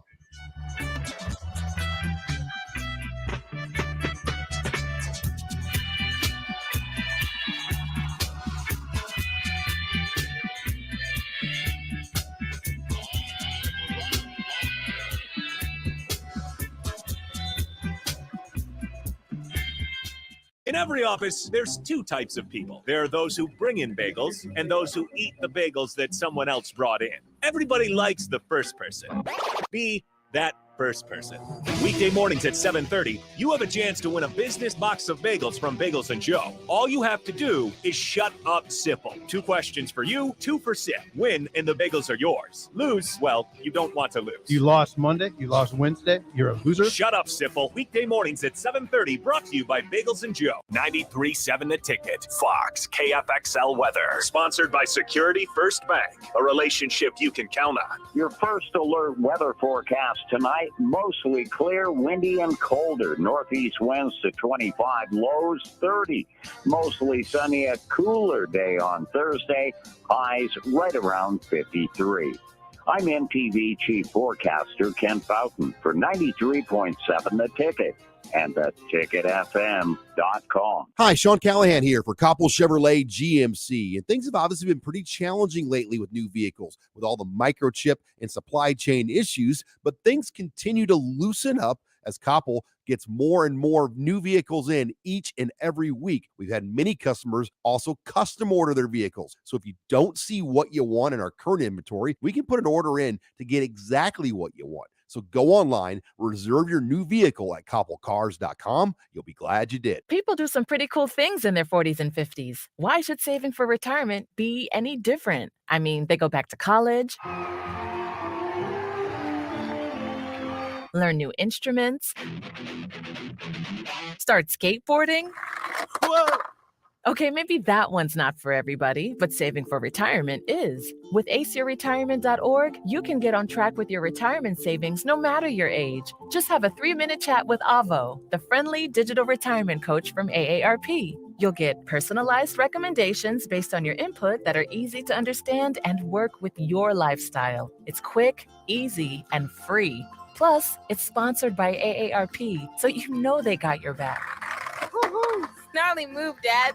Thanks, sweetie. So wherever you are in your retirement savings journey, head to aceyourretirement.org and start chatting with Avo today. That's aceyourretirement.org. A message from AARP and the Ad Council. Mary Ellen's Food for the Soul. It's soul food right here in Lincoln. Ribs, wings, catfish, coleslaw, cornbread, grits. I mean, I'd say it's food like your grandma used to make, but my grandma never made food like that. If you haven't already, you've got to give it a try. Check out their location across from South Point at 27th and Pine Lake, or find their food truck at events all over town, or visit them online at maryellens.com to see the full menu. Mary Ellen's Food for the Soul. Let them fix you a plate. Hey, Dad, how do airplanes fly? What's in this box? Can I touch this? Where does sand come from? Is this tree good for climbing? What happens if I mix these two things together? How are babies made? What does this thing do? Kids are curious about everything, including guns. Talking to them about gun safety in your home is a good first step, but you can do more. Always keep your guns locked, unloaded, and stored separately from ammunition. Storing your guns securely is the best way to prevent family fire, including unintentional shootings. For more information on safe gun storage and ways to keep your family safe, visit endfamilyfire.org. That's endfamilyfire.org. What do we keep in the attic? What's this thing called? Can I ride my bike backwards? Like I said, kids are curious. It's up to us to keep them safe. Brought to you by End Family Fire, Brady, and the Ad Council. At first, I was really nervous and intimidated to buy a ring. I wasn't sure what I was getting into. My experience at Starter Heyman was very easy. I felt like I walked out of Starter Heyman with the ring that was going to make her go wow and say yes. I love my ring. It is so beautiful. I absolutely love my ring. I get compliments on it all the time. I always tell them Starter Heyman. Yeah, we would definitely recommend Starter Heyman. Yeah, it was great. We're definitely coming back in the future. Sutter Heyman Jewelers, Lincoln and Grand Island. SutterHeyman.com. Your child's most important school supply is free and fits in a pocket. It's their library card, and it's important to use that card often. I'm Jenny Benson, president of the NSEA and a lifelong reader. Your local library can unlock a whole new world for your child. Explore it together. The library is a great place to learn and spend time together. Let's help every child succeed. Sponsored by the Nebraska State Education Association, aired by the Nebraska Broadcasters Association in this station. Back to On the Block with Strick and Bach on 93.7 The Ticket and theticketfm.com.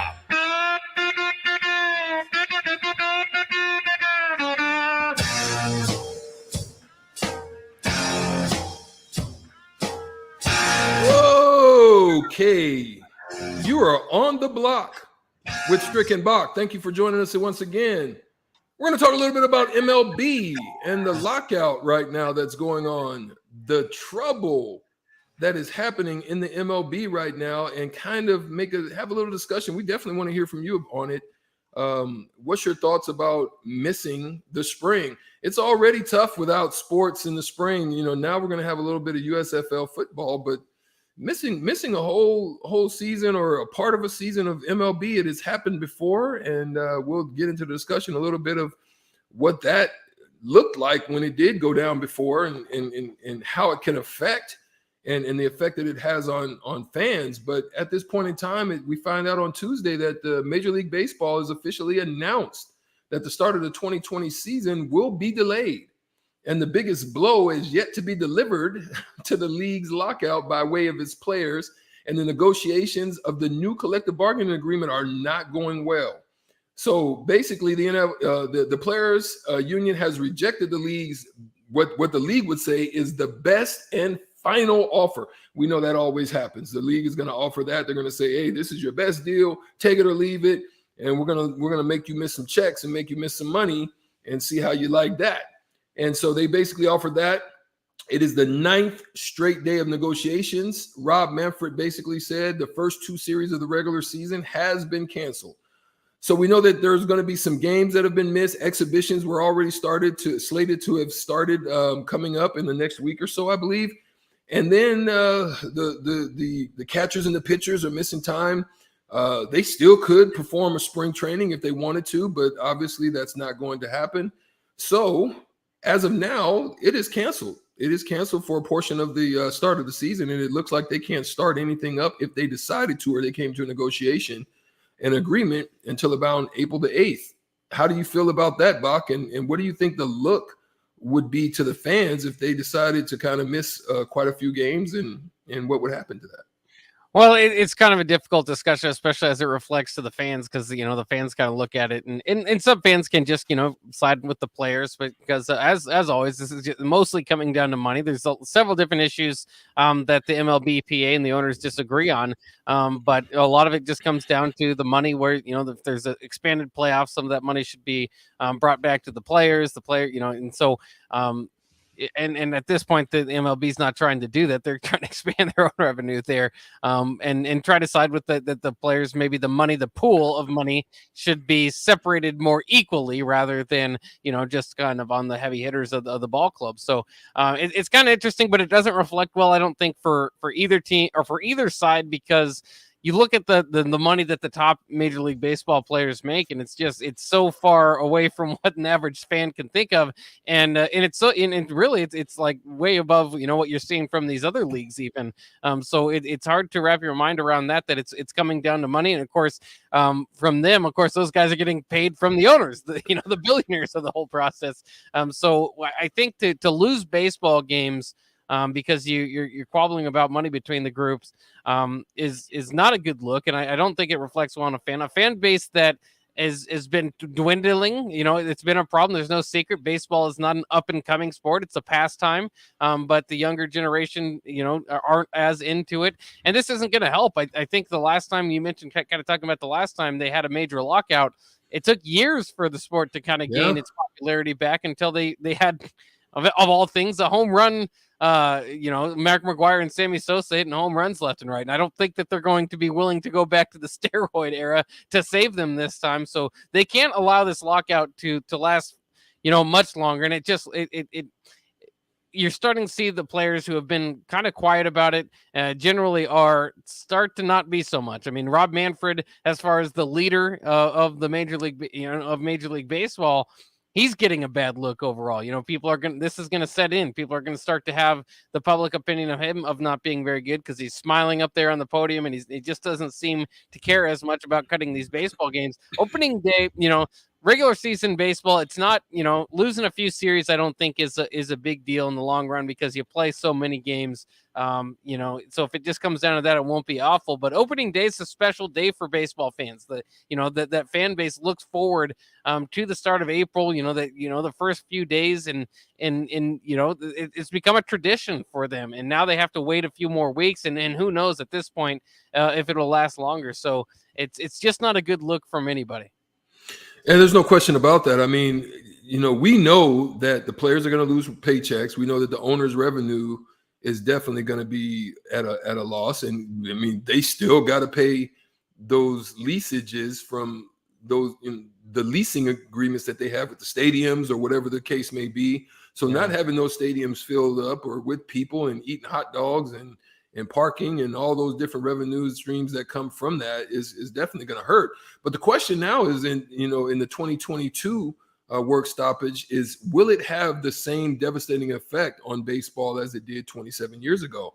And we know for sure that in 1994, the World Series was actually canceled by this strike. That was a devastating loss. People were very upset about that. And that was the first time that happened that the championship game was missed since 1905. We also know that what came out of that was the Montreal Expos. They're one of the Canada teams, a longtime historic teams in Montreal. At the time, they had the best record in the league when the time went on strike. They might have actually won the World Series during that time frame. We know what ended up happening with that is it was so devastating to their income and to their budget, and that they basically had to sell themselves back to the league.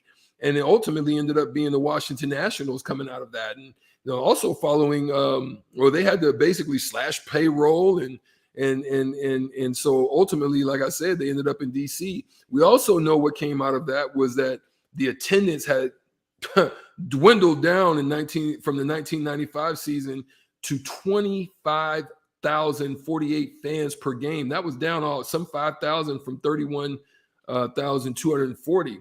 So, could something like that happen? As you said, COVID, a lot of the situations already, people are frustrated about baseball and some of the things that have been going on with some of the things they were doing with the BLM movement and things like that. People lost some interest already on that. So how would they come out of it? Popularity is already, waning. Pitch clocks and mound visits and time frames and how long it takes. And now they're doing replays and all kinds of stuff. So the purity of the game in some ways have changed. And so will fans be able to return to that? I think that's something that they've got to consider. So I don't think they want nothing like that to happen as it did, some 27 years ago. Yeah, and of course it would be absolutely a much bigger deal, obviously, if it gets to the World Series type. This is at least on the front end. It just seems like they felt like the negotiations didn't need to take place until right up against the deadline, and I don't know why they put it off that far. But it's also, I mean, it could have the impact of no expanded playoffs this year. The two sides did agree to expanded playoffs, but if you're going to cut short some of those paychecks that those players are getting, maybe they're not going to want to do that this year. So eventually the sides are going to have to agree. They're far from each other on both on many different problems that they have with one another, and it's going to have some sort of effect. I don't think it's huge as long as it can be maintained to this 6 games or 2 series or whatever it is. It will rub people the wrong way. There are going to be a little bit of frustration with it and might have to get people going. But I guess like you said, maybe the one good thing on them is they basically have a monopoly of this time of year because there's not much else going on in the sporting calendar. If the NFL draft comes along, it will take its usual toll on them. But outside of College World Series, maybe it could if there was an increased stoppage, maybe the college game would actually see a blip out of it. So I mean, this can have impacts on other sports as well. But I just think more than anything, it just is rubbing people the wrong way for a sport that's already declining in popularity. They need to do everything they can to keep fans and bring new fans on. And this is just a major turnoff that ultimately, hopefully, like you said, maybe won't have the same ramifications of 1994 and ultimately even losing a team out of it. But it's a bad look. And again, I think, for years, Bud Selig had kind of a good look to him, was able to overcome that sort of thing. It's not a good, I know Rob Manfred's been around for a minute, but it's just not a good look on him and his leadership as he tries to negotiate with these players. Yeah, I think that some of the things that happened that I'm going to take a look at what happened in the 95 season, the 90 season, as well as the 2020 season. But I think it's even deeper than what, most people would just be looking at in this scenario, right? I mean, the easiest approach or the easiest of those scenarios is that everybody would just go back into the building, take up their original schedules, all the travel plans that have already been put forth, just execute those things, and then basically just chop off a first chunk of those games and basically just kind of pick up wherever the season starts. But the thing is, it's not really that simple, right? It's not really that easy that you can just kind of just chop off a portion. And the reason being is that you lose balance in the parities of those schedules, because there's different things that the reason why the games are the way they are and the way they're set the way they are and the certain amounts of the games that are played, it creates that parity. You also got to look at the divisional competition, right? So how are you going to basically take care of that? You've got to be able to make all of those decisions as well, where, each team plays the other team in an equal amount of times, and the strengths of schedules in and outside of the division. All of that stuff is thrown out of whack when you try to look at it. So they've got to try to figure that out on the back end of also taking those schedules into account. So there's so many different things. It would seem like the alterations or the things that would be necessary in there, it doesn't seem like it would have to be extreme, but they have to be thought through and processed, right? So when you have, the 2020 season, right, it was shortened by 60 games due to the pandemic. The schedule was completely overhauled and it was rewritten. So now that throws off travel plans, and it throws off all types of scheduling, hotels, all types of things that would normally be set in place. Now you have to try to rework those. You have to try to figure out if there's something going on. Is there like one of those big conferences or something in town, or, all these things that changes the whole dynamic. Plus, you've locked in pricing and all these different things. You had the 90 season that was delayed 1 week due to the 32-day lockout. And that agreement was reached in March 19th. The regular season ended up starting at April 9th. But they needed a few days in order to work the schedule out still. There was no games that were actually lost, but there were, and no major changes. But that would seem like that would be the best scenario, the 1990 scenario, where it doesn't go too long and you're able to get something done in this March timeframe by the middle of March, where you're not going to have too much disruption in your schedule timing and stuff like that. Yeah, I mean, we'll see how it plays out. I think that, like you said, that's probably the best possible scenario. But everything we're hearing is that they're far apart. They're far apart. So it's Yeah. like, that's not a good report either. And again, it's just I don't know how it got to this point that it took them this long to kind of get into the serious discussions right up against the deadline, which they kind of created themselves. But it's pitchers and catchers are supposed to be reporting, so it's going to have this whole type of imbalance and just kind of throw off the season a little bit. Again, like you said, if it ends up being just a few games are missed out of the, maybe it won't be that big of a deal, and we could look back at his way and say, it's not a good look, but it's not too bad and detrimental to the game overall. But it just doesn't feel like that they're anywhere close. And again, I think the players are starting to get a little bit hostile, at least with their takes on Twitter, that it's like, I believe them when they say they're pretty far apart. Yeah, there's no question about it. And as we look at it, here's what some of the issues are, just so that you can take note of that. I mean, they're talking about competitive balance of the tax. That's one of the issues that they're far apart on. Arbitration eligibility and pre-arbitration salary structures. I'm not going to dig into those. We just don't have enough time. Expanded playoffs and draft lottery, how that's going to work. Some of the other issues is service time manipulation.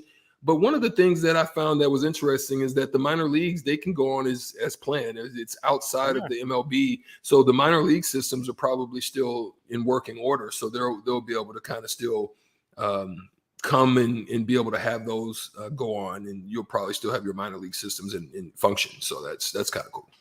Yeah, and you wonder too if there's going to be any result, especially if you miss a few more games as the minor leagues are going. Do you want to warm up your major league, team down there while you wait for the season to start? I don't know if that would be too widespread, but I could see a few players or a few teams, throwing some guys in. Mm-hmm. Yeah.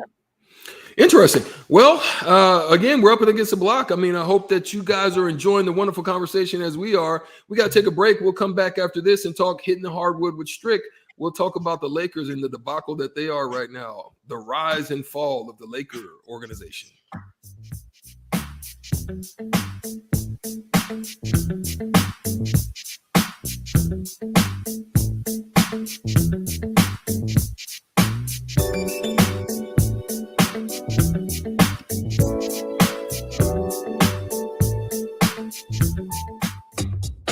Mary Ellen's Food for the Soul. It's soul food right here in Lincoln.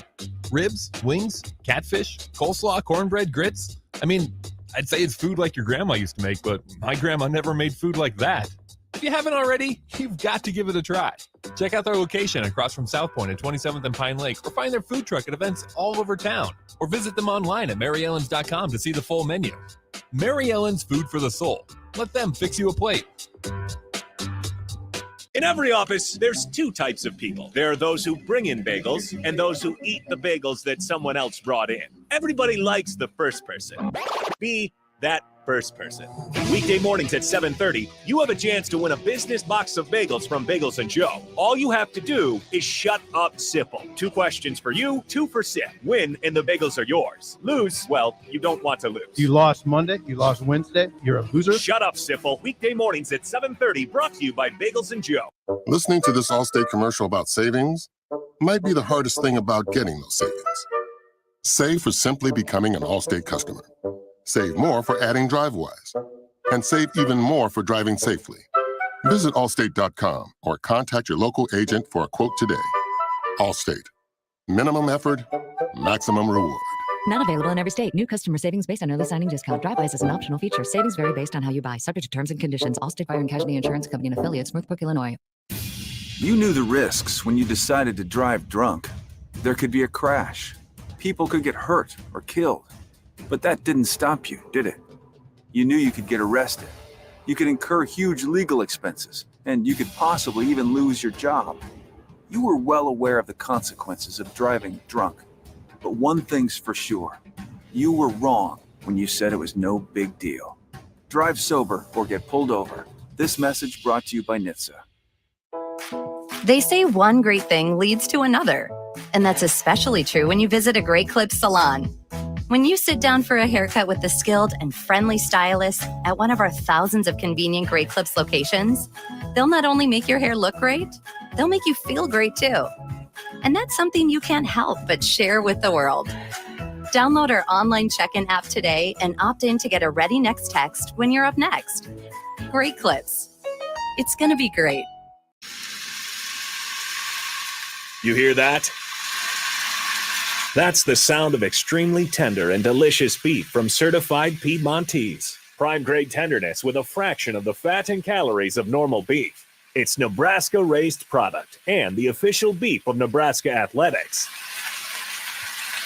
Change the way you buy beef today at the Mercado by Certified Piedmontese, just north of 84th and Havelock, or at cpmercado.com. 93.7 The Ticket, Fox, KFXL weather. Sponsored by John Henry's Plumbing, Heating, and Air Conditioning. Your first alert weather forecast tonight, mostly clear, windy, and colder. Northeast winds to 25, lows 30.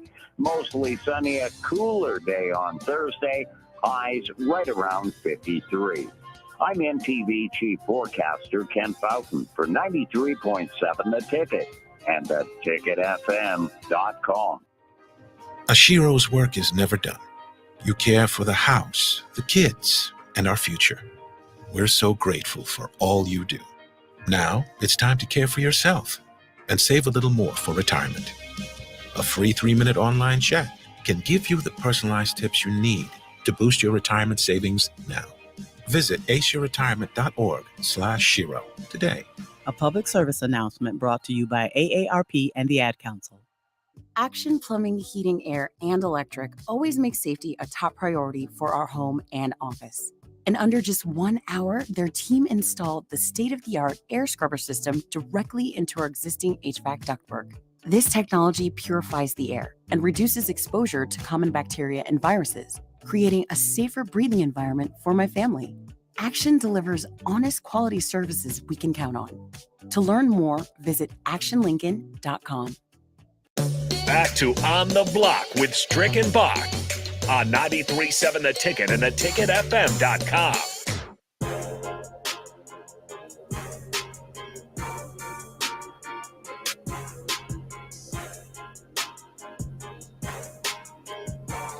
This is Hitting the Hardwood here on The Block, our daily segment for the NBA. Before we get to that, I did want to shout out some scores from the first round of the women's basketball tournament in the Big Ten. Rutgers gets the win 75-50, sending Penn State home in the 13-12 seed. So the underdog wins there. The underdog also won for the matchup Nebraska fans should be focused on. Illinois, the 14 seed, beat Wisconsin, the 11 seed, 75-66. I think Illinois has 7 wins now on the season, but they will be Nebraska's first opponent in the Big Ten tournament. And that is set in stone. It's ready to roll. So that'll be exciting for Nebraska basketball here in the next couple of days. I did want to get to our Hitting the Hardwood segment, and it's based around the Lakers. And it's just kind of a question overall of what is happening to the Lakers and what has gone wrong. Just a few years ago, of course, they won when the NBA was in the bubble. They were the number 1 seed. They won 52 regular season games. Now they look like they're barely in the playoffs. For what it's worth, the NBA has expanded their playoffs to have kind of those play-in games. This year in the West, it looks like it probably shouldn't be that way, at least at this point, because the 8 seed, the Clippers, are 33-31. The 9 seed, where the Lakers are right now, 27-34, 7 games behind 500, 22 games out of first place. And I think the question for a lot of people is just, how did they get here? What happened? What changed so dramatically from a few years ago, where the leadership of LeBron and AD led them to a title, and they kind of had a weird, group put together there with, the Rondos and the Kyle Kuzmas and just the other names that were on there, Dwight Howard. Now they still got a strange cast of characters together, but they're not winning anymore. What's happening to the Lakers? Well, it's kind of crazy. I mean, there's a song out that says, "How low can you go?" Well, I venture to say, how long can LeBron James go at this pace? I mean, to be an aging LeBron James, approaching 40 at this point, how, playing almost 37 to 38 minutes a game, and then having to basically carry the load. He leads them in points at 29 a game. He leads them in rebounds at 8 a game. He leads them in steals at 1.6 a game. He leads them in blocks at 1 a game. And so then now they've just basically released DeAndre Jordan. They're barely playing Dwight Howard. So they've resorted to playing a small ball lineup, and they're defensively deficient. So they don't play great defense. You have the turnover king in basically Russell Westbrook. Now they're bringing in DJ Augustine, and we know why they're doing that. They're trying to basically shore up a little bit of point guard play, make it a little bit better. He shoots about almost 39% from 3. They're trying to figure out how to get some more space and scoring and not have to play so much. But at this point, with Anthony Davis going down, I don't foresee them being able to do too much. I can tell you that when you're logging those kind of minutes, and I saw it with the New York Knicks when I was with the Knicks, basically Van Gundy only played a 7-man rotation, right? It was Chris Childs, it was Charlie Ward, Allen Houston, Sprewell, Camby, Larry Johnson, and sprinkle me in there periodically, and a few other others, maybe Kurt Thomas some, right? But for the most part, it was a 7-man rotation, and it hurt when you get past the 82 games. You're wore out. Those guys are wore out, and it's tough to go into a deep series battle with that type of wear and tear on your body. So I just don't foresee them being able to do any damage. Worst case scenario, they get through the playing game, but I think they're a 1-and-out exit. And it is truly, this is LeBron's team. He called it. He wanted it. This is what he asked for. I think they're going to have to make some moves. They're either going to have to figure out to either trade LeBron or they're going to have to do something with Anthony Davis, because they can't get better. They're salary cap strapped. They're locked into Russell Westbrook. So you've got nowhere to go. You're basically butt naked. You know what I mean? Basically, and your whole thing is out. But this is what happens when LeBron goes somewhere. Did the same thing to Miami. Did the same thing to Cleveland. They didn't recover for 3 to 4 years after. So what you going to do? You better figure it out sooner or later, because right now you're terrible. You're horrible. Yeah, and I would say I hate to see it, but I'm a Celtics fan, so I kind of love to see it. The downside of this is that the Lakers usually are able to finish on top, in a short fashion. So maybe there is a turnaround to it, but it does kind of seem like the only way out of it is your biggest bargaining chip is LeBron. And who would have thought when he signed there that they might end up wanting to trade him? I'm sure he's got a no trade clause he'd have to drop, so it'd have to be the right situation.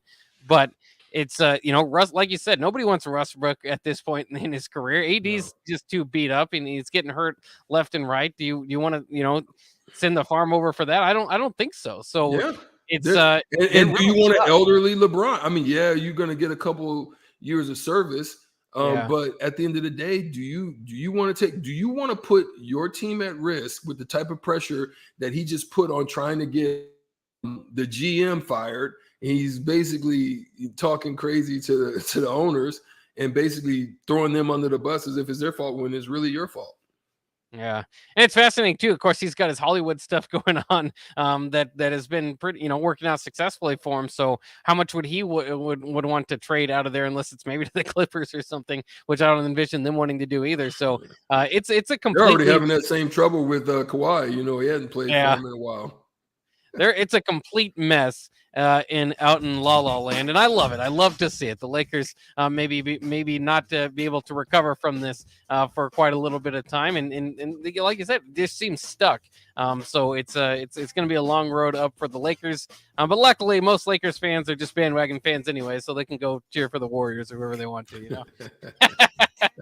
I got to take my shots while they're down, and I will continue to do so, hopefully for the next couple of years. That'll wrap it up for On the Block here on a Wednesday. Of course, we'll be back for our Thursday and Friday edition. Coming up on Ticket Weeknights, we have the Teammates Mentoring Hour coming in here. Always a great, one of the best organizations, I believe, in Lincoln, and always something to learn from in that. So stick around here for the Teammates Mentoring Hour coming up next, but that'll wrap it up for On the Block. We'll talk to you guys tomorrow.